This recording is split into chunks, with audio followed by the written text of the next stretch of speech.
Welcome back to the college at Littlemore, where I'm here with Deacon Stephen Morgan talking about John Henry Newman. I wonder if we can talk about the legacy of John Henry Newman, who Newman is in the life of the church today. Father, I think the thing that we need to understand about canonizations is that the church is not canonizing an intellectual framework, an abstraction. She canonizes individuals. She canonizes people made in the image and likeness of God to hold up as examples for the rest of us. Of course, we can take people's intellectual legacies, and Newman's intellectual legacy is vast. We've talked about his educational legacy. We're surrounded by books that he wrote and loads of books that other people wrote about him. Of course, we want to take seriously his idea that Christianity is a dogmatic religion, that it's about facts, not opinions, that it's a religion that stands against what both Pope Benedict and Pope Francis have referred to as the dictatorship of relativism. Newman refers to liberalism, which he says he spent his whole life fighting, as the notion that there is no positive truth in religion. He calls liberalism the anti-dogmatic principle. And when he's made a Cardinal in 1879, this is a huge thing for him.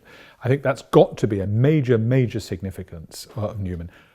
And we shouldn't overlook that kind of thing. But Newman speaks to something else too, and that is, and we've spoken about this slightly earlier, and that is the integration of the whole life. It's what we might call the virtue of religion. The idea of religion as a whole synthesis of the whole man. Newman, in the Grammar of Assent, talks about the difference between two types of agreeing to a statement. You know, when you're received into the church, you're required to say that you agree with certain things. And Newman says there's a way of doing that. It's real. The power of the concrete on the concrete, he says. And there's a kind of notional way. I can assent notionally to the fact that it might be a sunny day in southern Spain, but it makes no difference about the way I live. If I really assent to the fact that it's raining here in Oxford, I have to put a raincoat on. So Newman wants to take seriously these things and integrate religious ideas into the whole of his life. He is in fact a man of integrity. And actually today that's a really important example for us. You mentioned Newman's affront to liberalism, that he saw his whole life as a standing against liberalism. What did Newman mean by that word? Well, in the Biglietto speech, the speech that he gives when he's made a cardinal, before he goes to receive the red hat, he identifies exactly what he means. He calls it the anti-dogmatic principle, the idea that one religious opinion is as good as another. He doesn't believe that's true because he believes that Christianity is true. He believes that God has become man in Jesus Christ for our salvation, and that we can encounter Christ. We can encounter Christ in the context of the church and through her sacraments. In that sense, he's an expression of Pope Leo the Great's great Ascension sermon, that what was visible in Christ has passed over into the church in her mysteries, in the sacraments. So that's what Newman is seeking to attack. He's seeking to attack not liberalism in the sense of freedom, not liberalism in the sense of the ability to say and think and do what you wish, but liberalism in the sense that actually religious truths aren't facts, they're just opinions. And of course that leads him to his work on conscience, which we're all very familiar with. I said earlier that his expression about doctrinal change is often misquoted. People often misquote what he wrote about conscience. In the aftermath of the First Vatican Council, there was a very great concern that what this meant was that a Catholic simply had to adopt the opinions of the Pope and the bishops on any issue. And Newman wants to say that's not true. He wants to say that there are things where we have to hear the voice of the teaching church, but that actually we have in our hearts, deep in the soul of man, the aboriginal vicar of Christ, the voice of God in our conscience. So Newman, in a sense, in response to the dogma of infallibility, the declaration of the dogma of infallibility at the First Vatican Council, finds himself having submitted to the teaching of the church finds himself in a position where he's then not quite holding her back, but saying, we have to understand this in a very particular way. Was that fair? No, not entirely. Okay. Because Newman's theology of conscience is not about speculative truth or theology. It's, in some respects, very Thomistic. It's very like the concept of conscience that we hear of in sacred scripture, and we shouldn't be surprised by that, and in Aristotle. That is that it's a practical sense. It's what St. Thomas calls the instantaneous dictate of the practical reason about the good to be done or the evil to be avoided here and now. And in fact, Newman says in that letter to the Duke of Norfolk, when he writes about conscience, when he uses that expression, I'll drink to the Pope, but to conscience first, that actually people who set their own consciences up to judge the church's teaching rather than an action at a particular time in the light of that teaching have established what he calls counterfeit consciences, mere self-will. And he wants to argue against that too. So his desire is to see the conscience as something which is formed by the teaching of the church and then able to make a decision that leads to truth. I think it would be fair to say formed by the teaching of the church and the life of religion. So not merely in response to doctrinal pronouncements, but formed by the making a habit of the life of religion. That is, living the good life in the context of the sacraments. Newman lived this life his entire life, and that led, as we said, to his conversion in 1845 and then to his desire to be ordained to the priesthood, his life as an Oratorian. What would you say, in a sense, is his ongoing legacy for the church, not simply theologically today? We've talked about the great body of work that exists of Newman, and seminarians are always, I hope, turning the pages of Newman's writings. But the ones I teach certainly there are. You go. Excellent. But there's also, I think, a very personal legacy for Newman, particularly for those such as ourselves who have come into the full communion of the Catholic Church, who have become Catholics from Anglicanism or Methodism or whatever it happens to be. Newman is a kindly light who leads us to the truth of Christ. And that personal legacy for Newman, which, as I said earlier, is embodied in the ordinariates by the fact that he's the patron of the ordinariate in this country. That personal legacy, that guiding principle that we must follow the truth, we must seek the truth out, and please God find it in the Catholic Church. Where might you point somebody who was sitting, maybe watching this, and thinking, yeah, that's me? What would you suggest to them as a good place to start to understand more about Newman, Newman's journey and Newman's way of thinking? I think if one is going to look to Newman as this kindly light, although I suspect he would have seen Christ as the kindly light, if one wanted to look to Newman, reading his books would be an obvious thing to do. But the question is where to start. Some of those books are quite difficult to read. Some of them are quite theoretical. We've talked about the Grammar of Assent. The Grammar of Assent is a technical work of philosophy. His biography, his spiritual or religious biography, the history of his opinions, written in 1864, the Apologia Pro Vita Sua, is a thoroughly sensible place for somebody with some theological training, some historical training, some awareness of the issues to start. But actually more important than that is to pray with Newman.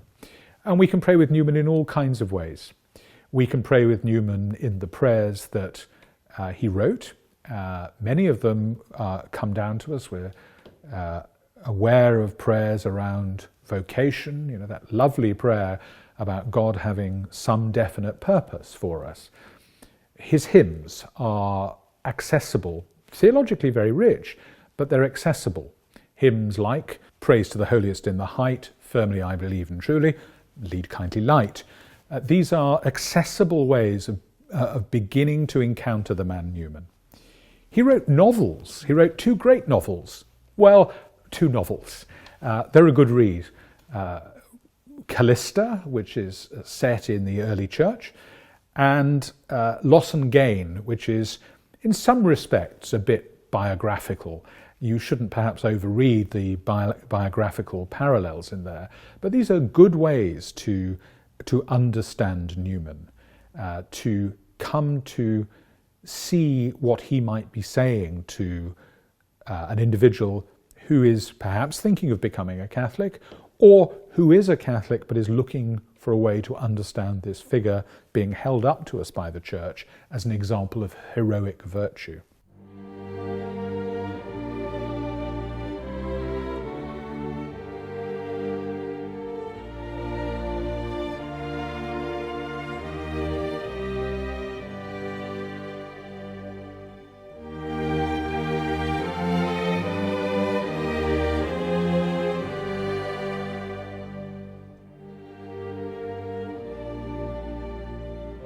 A Prayer for the Light of Truth by John Henry Newman.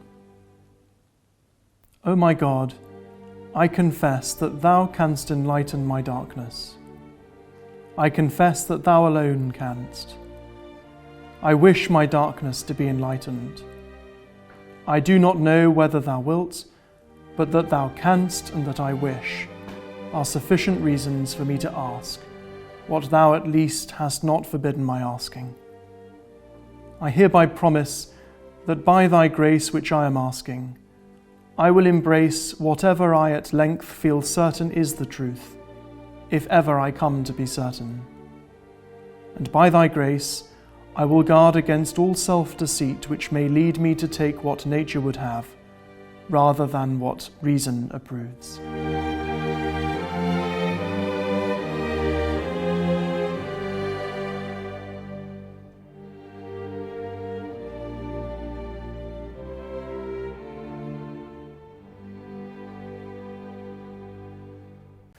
One of the things that I often draw on from Newman is this understanding, as we've spoken about already, of the integration of the intellect and the life of faith, the virtue of religion lived by Newman.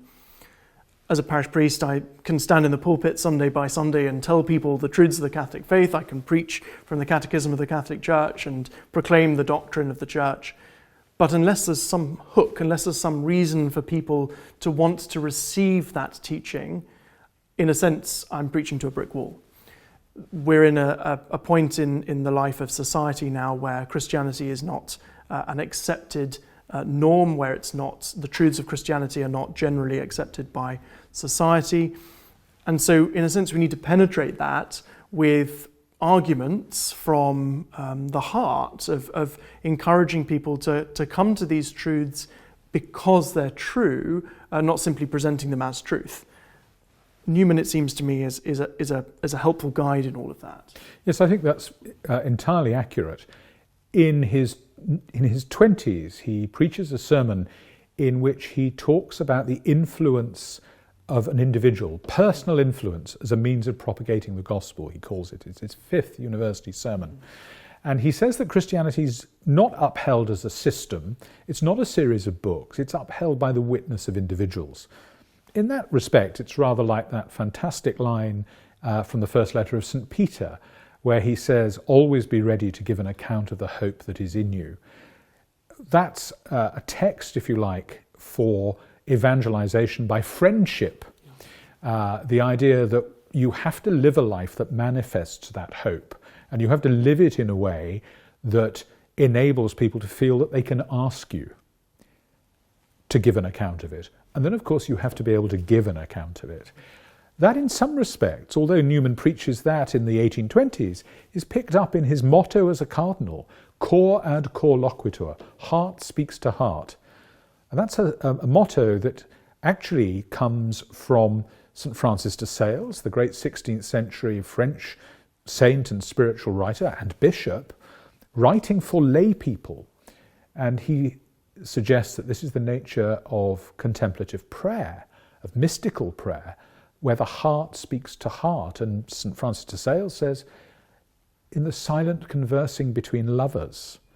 That's the kind of language that Newman chose as his motto as a cardinal. And it synthesizes, it brings together the intellectual, the religion of the head, and the religion of the heart. He never forgets the religion of the head. on his coffin, on his gravestone, he had the Latin tag ex umbra imaginibus in veritatem, out of darkness and images into the truth. He believes, first to last, from his first conversion in 1816 and to his death in 1890, in a religion that is a religion of truth, not opinion, but a religion that has to appeal not only to the head, but to the heart. Newman's great motto that you just referred to, Cor Loquitor, speaks not only of the heart of the individual with the heart of God, but also, as you said, of that heart with the heart of those around. And we can see so clearly in the life of Blessed John Henry Newman that way in which he had these strong relationships with other people and brought them with him, in a sense, on that intellectual and spiritual journey to the heart of the church. And it's been a joy today to spend time with you, speaking heart to heart about someone that's very dear to both of us, to understand more about the life of John Henry Newman and to share that with others. Deacon Stephen Morgan, thank you so much for spending this time with us here in the college at Littlemore. Father Bradley, thank you.